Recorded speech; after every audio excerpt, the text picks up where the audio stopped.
Республика күні және Астананың қатысы қанша? Менің армандарым орындалды. Мен маман болып өстім. Негізі қазақ менеджменттің философиясы сол ғой. Бұйырса. Қызық қой негізі. Шетелде не болып жатыр?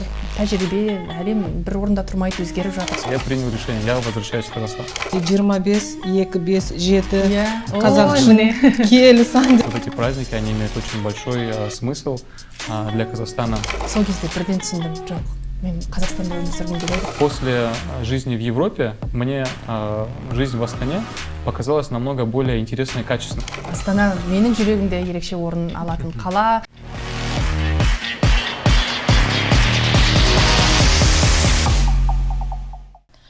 Достар, сәлем, баршаларыңызға қайырлы күн. Есімім Жанна Абдуали, Астана қаласы ішкі саясат басқармасының ассамблея хатшылығының бас маманы.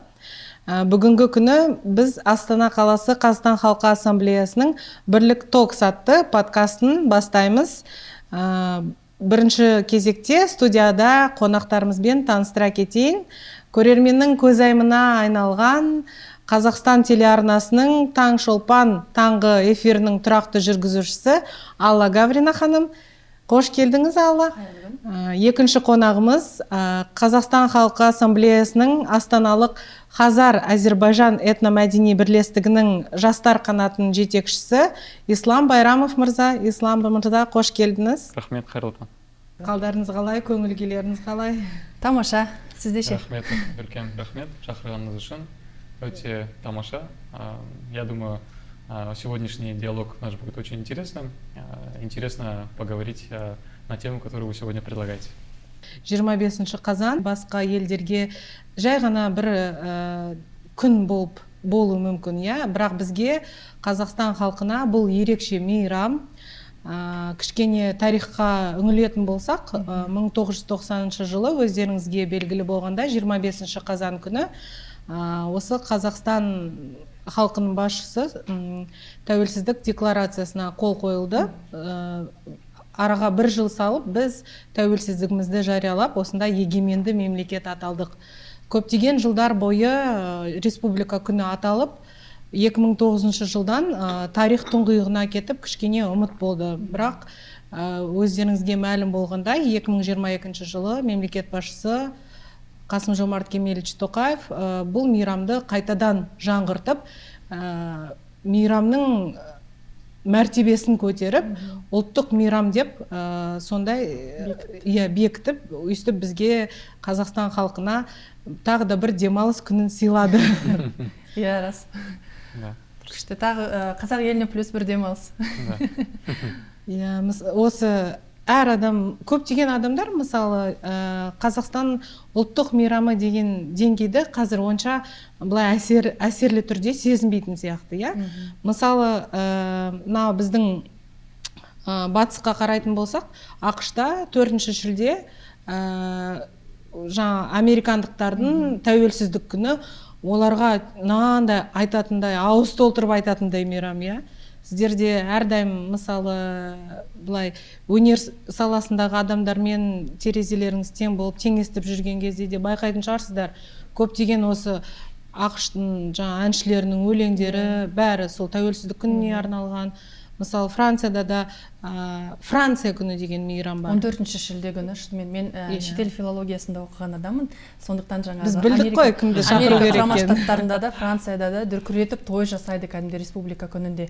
Сол кезде студент болып жүрген кезімнен бастап мен таң қалатынмын. Олар деген жай ғана бір реттік, жылына бір рет келетін мереке деп қабылдамайды. Кәдімгідей үлкен той жасайды.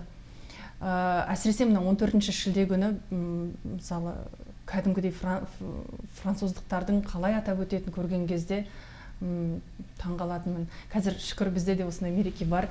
Және енді оны біз жылдан жылға, әсіресе менің ойымша өте бір ерекше ілтипатпен, мәртебесін сезіп тұрып тойлайтын сияқтымыз. Себебі қазір енді Қазақстан өзінің праймерасында деп жатырмыз ғой, спортта да, футболда да, кешегі Қайратын салды дүркіретіп бізге, қуаныш сыйлады ойынның өзін. Өнерде де қазір Димаш мысалы Америкада. Бүкіл Латин Американы шулатып жүр. Әлем аузында қазір Қазақстан. Сондықтан да біздің де осындай ұлттық мерекеміз, елдігімізді айшықтайтын сондай бір ерекше күніміз барына өте қуаныштымыз. дұрыс. В добавление к вашей мысли хотелось бы еще сказать, когда я жил в Испании, несколько лет, и я помню этот интересный праздник, на котором участвовали все испанцы. Он назывался El Día de Nacionalidad. Это день, когда испанцы празднуют свою национальную идентичность. И на самом деле очень интересно видеть, что Казахстан во времена геополитической турбулентности неоднократно подчеркивает свою национальную идентичность, свою независимость. И вот эти праздники, они имеют очень большой смысл для Казахстана, в том числе для сохранения стабильности. Да, смотрите, как интересно получается, да, вот в 2009 году, как мы уже сказали, праздник немножко отошел, да, вот не то чтобы он как обозначался праздником, но такого статуса национального праздника не было. Больше было как бы обращено на вот 16 декабря как День независимости, но сейчас он тоже остается государственным праздником, но именно национальный статус, да, вот передать, что как президент вот берет во внимание опыт других стран, чтобы национализировать этот праздник, чтобы это не просто День Республики, а чтобы вот это так, 25 октября, да, вот как у американцев там the 1st of July, это для них вот и песни, и пляски, и танцы, и радости, и даже подарки, вот какие-то, все пытаются приурочить какие-то свои события, вот такие значимые, к 4 июля. Вот, а в Испании это какой день? Я сейчас не назову дату, но этот праздник называется El Día de Nacionalidad. Оның үстіне 25 қазан, енді күздің уағында ғой. Негізі өте керемет мезгіл. Егінді жинап болып, бүкіл жем-шидек пісіп деген сияқты. Жаңа қысқа қамданған уақыт, өте бір ерекше, қазақ үшін бұл ерекше уақыт дер едім. Жаңа жиған тергенін алдына қойып, дастархан жайып, тойлауға мысалы әбден болатын сияқты. Бір жағынан сол бұл жылдың 10-шы айы болғаннан кейін кішкене былай жаңағыдай үш айдың көрсеткіші бойынша деп бәрі мысалы ширек бұл жерде мысалы жылдың қорытындысын жасауға жұмыс жағынан да мысалы және де 25, 2, 5, 7 қазақ үшін киелі сан деп өзіміздің сіздердің мысалы енді осы Астанаға біздің негізі бүгін тақырыбымыз республика күні және Астананың қатысы қанша деген сөйтіп бастағанбыз негізі. Сол жайында кішкене сіздердің пікірлеріңізді тыңдай кетсеңіздер. Мен білуімше сіздер Қазақстан тумасысыздар, бірақ әр өңірлерден осы Астанаға келу жолдарыңыз қалай, Астананың мысалы республика деңгейіндегі елордамыздың сіздердің өмірлеріңізге деген қосқан үлесі қандай, өз өмір жолдарыңызды таңдаудағы рөлі қандай, кішкене бір осы біздің көрермендермен бөлісе кетсеңіздер. Қай жақтан едіңіз, Ислам? Мен өзім Көкшетаудамын.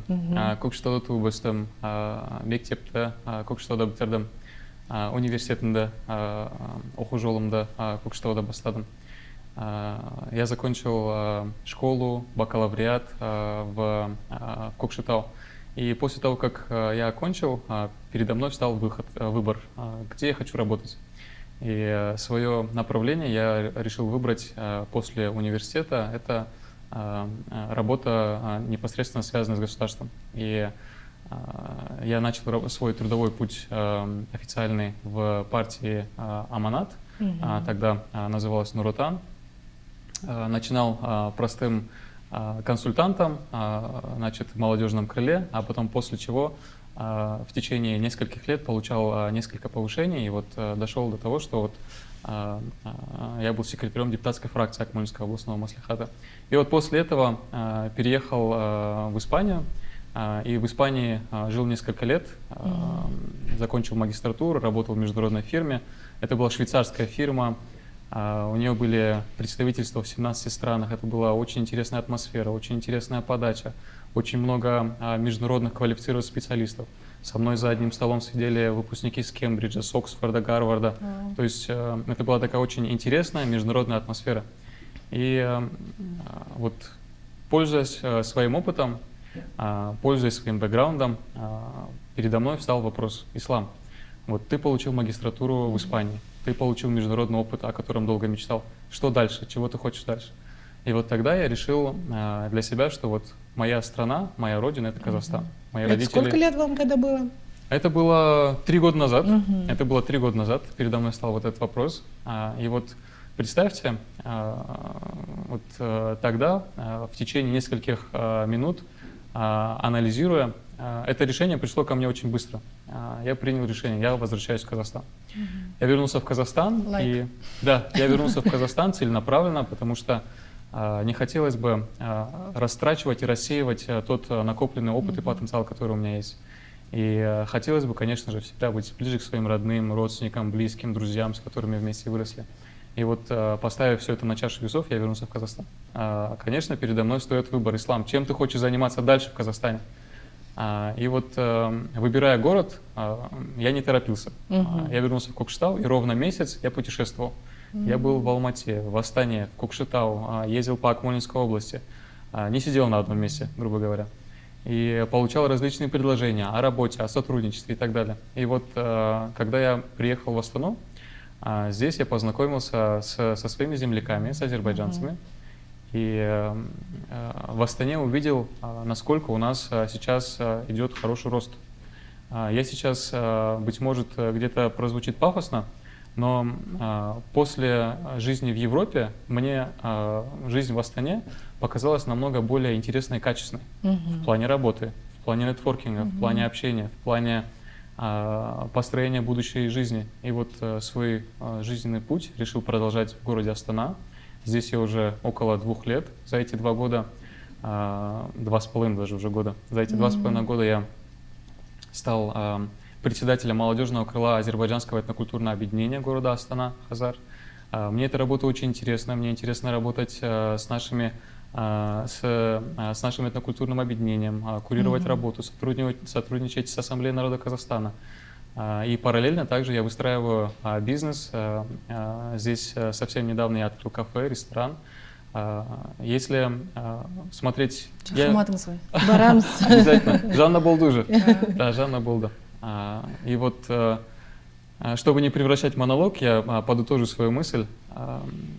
Вот если смотреть на пути входа даже в тот же самый бизнес в Европе и в Казахстане, вход в бизнес Казахстана, он намного ниже, чем вход в бизнес в Европе.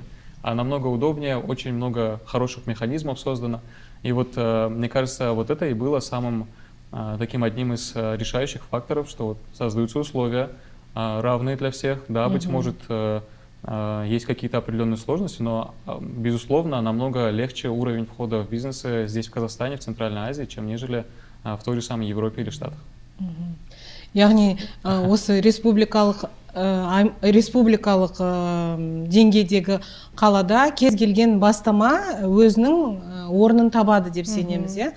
Мысалы, осындай этномәдени орталықтар, этномәдени шоғырланған, этностардың шоғырланған жері, мысалы, әр адам өзінің егер ойы болса, жаңа өзіңіз айтып кеткендей, Испаниядан кейін мен Қазақстанға оралайын деп шештім. Мен негізі күмәні болған жоқ сонда, иә. Қазақта мынандай сөз бар ғой, өзіңді тап, өзегіңе орал деген, иә.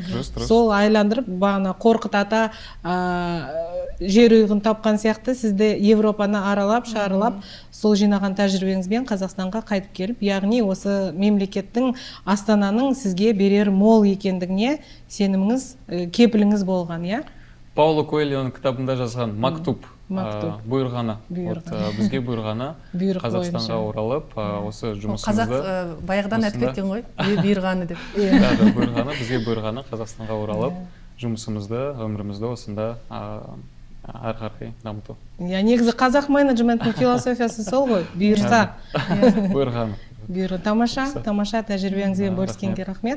Алла ханым, өзіңіз жайлы? Иә, мен де шетел тілдерін оқыған кезде, студент кезімізде бізге санамызға құйып отыратын, сіздер француз тілін, ағылшын тілін оқығаннан кейін сол жаққа барып, жаңа тәжірибе алмасуларыңыз керек деп. Мен сол кезде ойлайтынмын, мен Қазақстаннан көшіп кетемін ақыры. Себебі сол қызық қой негізі, шетелде не болып жатыр, тәжірибе, әлем бір орында тұрмайды, өзгеріп жатыр, соны үйренсем, барсам, көрсем деп. Бірақ алғашқы Францияға барғанымда арнайы тілдік курстарға бардым. Сол кезде бірден түсіндім, жоқ, мен Қазақстанда өмір сүргім келеді. Әрине ел жер көрген жақсы, саяхаттап барудың мүмкіндігі бар болып жатса шығу керек, бірақ Қазақстаннан артық ешқандай жер жоқ деп. менің ойымша осы бір білмеймін көктегі құдай Қазақстанды ерекше жақсы көретін сияқты. Себебі қазақтікіндей жүрек менің ойымша ешқайда жоқ шығар. Жүрек мәселесіне келейік. Біз қазір Ислам екеуміз курстаспыз ғой.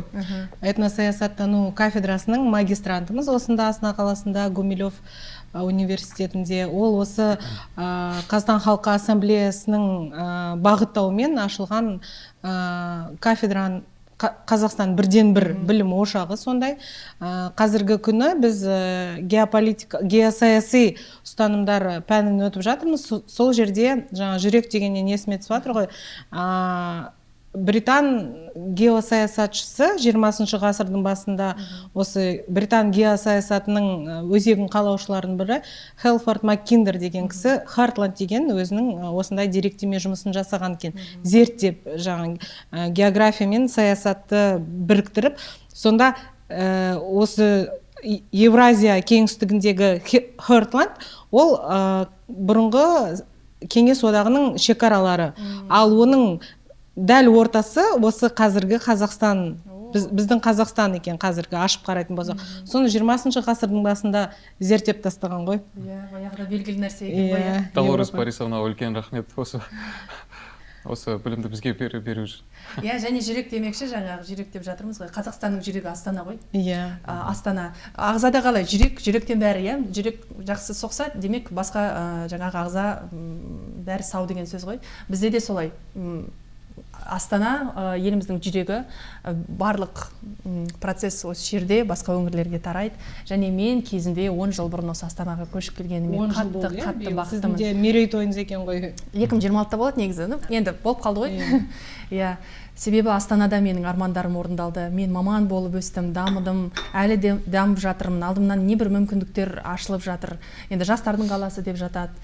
Сондықтан өте қатты қуаныштымын. Қазір енді медиа саласына жұмыс істеп жатырмын. Білмеймін. Астана менің жүрегімде ерекше орын алатын қала. Қай жаққа барсам да қайтып келсем екен деп асығамын. Тіпті түрлі сапар көп болады бізде. Енді шығармашылық жұмыста түрлі проекттер, жобаларды түсіреміз.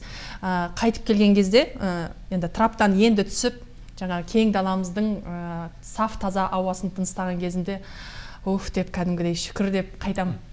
Сондықтан Астана бұл ерекше қала. Негізі бұл Сарыарқа көшпенділердің төл бесігі ғой. Сарыарқаның желі болсын, қары болсын, күні болсын, Сол қарымен, аязымен, бүкіл желімен жақсы көреміз. Тамаша. Енді сіз француз тілінің мамансыз, негізі? Әттеген-ай қазір не жоқ, енді практика іс жүзінде. Десе де енді бар білім, Ислам испан тілінде. Испан тілін меңгердіңіз ба? Испан тілінде үйрендім. Мектептен кейін я сам представитель Азербайджанского этнокультурного объединения в Астане, по линии Ассамблеи народа Казахстана. Но, тем не менее, наверное, многие знают, что вот у моих родителей это смешанный брак. Мой отец азербайджанец, а мама немка. И вот я на самом деле вот тот самый... сіз өзіңіз қазақсыз, Мен өзім қазақпын, да. Дұрыс, тамаша. Мен өзім қазақпын. И с самого раннего детства у меня была склонность к языкам. Мы дома разговаривали на азербайджанском, на русском, на казахском языке. Мы, кстати, дома разговариваем на казахском языке иногда. Допустим, мы очень часто практикуем специально, выбираем дни казахского языка у нас дома. С братишкой мы иногда практикуем день английского языка, день казахского языка. Мама у нас тоже замечательно на казахском, на русском, на азербайджанском, на турецком, несмотря на то, что она представитель немецкого этноса. Вот, и с самого раннего детства у меня была склонность к языкам. Я решил развивать это направление.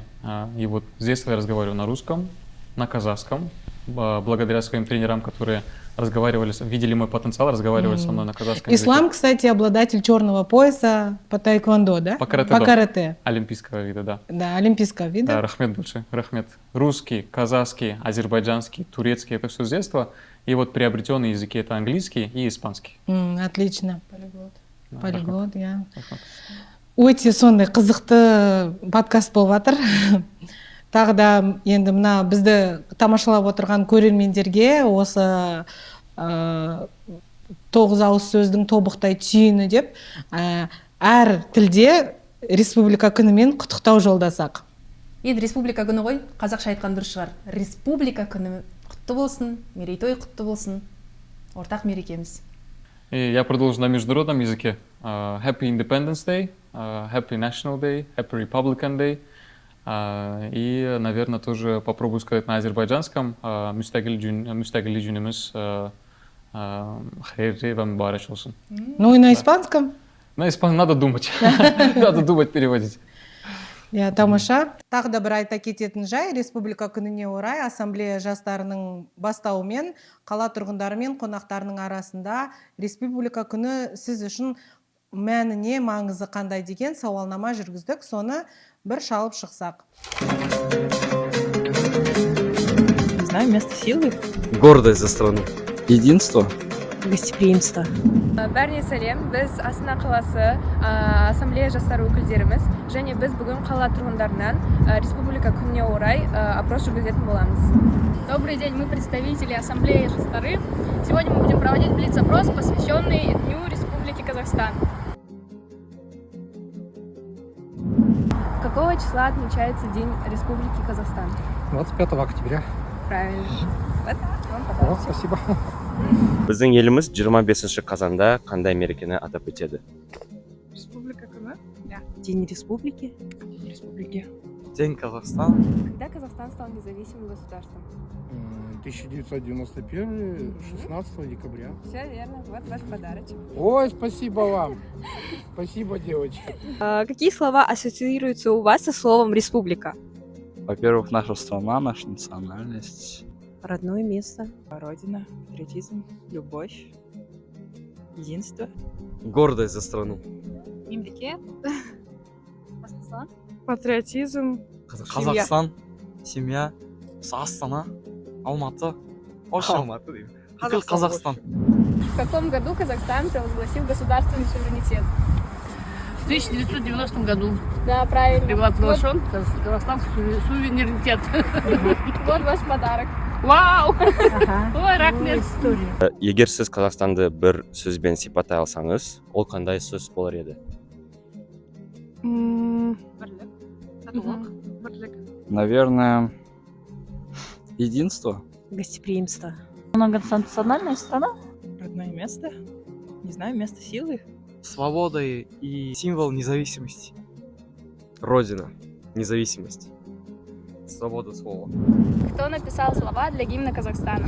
Нурсултан Абишевич Назарбаев и Нажимеденов. Да, верно. Ваш подарок. Спасибо огромное. Пожалуйста. Процветание нашему Казахстану, любимой нашей родине. Сіз үшін Қазақстан Республикасының күні нені білдіреді? Жеке өзіміздің ел болып, жаңағы тәуелсіздігіміз бар. Единство народа. Как вы обычно отмечаете День республики? Я обычно стараюсь собраться с близкими. Республика күні түрлі шаралар болады ғой қаладағы. Сол шараларға көріп, выставкаларға қатысып. Отбасымен шеруге шығамыз. Саябаққа шығамыз. Ходим на различные мероприятия с классом. У нас праздники. Всей семьей. Шпармак готовим. Да. Что изображено в центре флага Казахстана? Орел изображен и солнце. Правильно. Вот ваш подарок. Республика күні біздің елімізге не тілер едіңіз? Ең басты елімізге тыныштық, білімді жастарымыз көбейсе деймін. Сонымен бірге еліміздің дамып, жаңағы жоғарғы биіктерден көріне берсе. Әрқашанда дамый берсін, әрқашанда даму үстінде болсын. День республики самое главное мира. Бақытты болсын. Сосын. Бәрі жақсы болсын. Я всегда хочу желать нашим казахстанцам, чтобы у них все было хорошо. В первую очередь со здоровьем, с работой и, главное, с семьей. Чтобы семья была сплоченная, гостеприимная. Не забывали, что традиции наши, что наши предки были всегда такие вот щедрые, гостеприимные. Счастья, благополучия, крепкого здоровья, чтобы все у всех было хорошо. Спасибо большое за участие.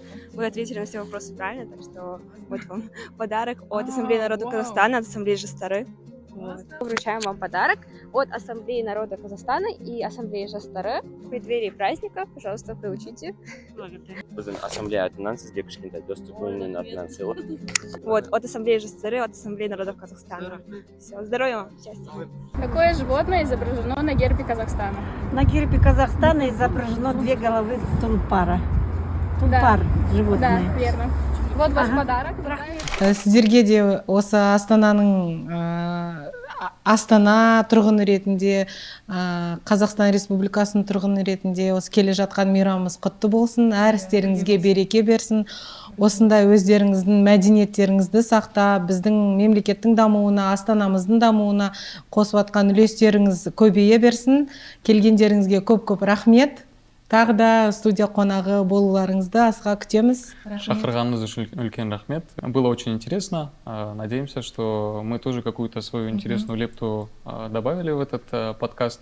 И, конечно же, всех поздравляем с этим замечательным праздником и желаем всего самого наилучшего. Лайк басып, комментарий жазып, біздің подкасттың тұрақты көрермені болыңыздар, қатты сынамаңыздар. Бірінші рет түсіріліп отырғаннан кейін, енді тағы да қандай қызықты тақырыптар болса жазып тұрыңыздар, қарастырамыз. Барлықтарыңызға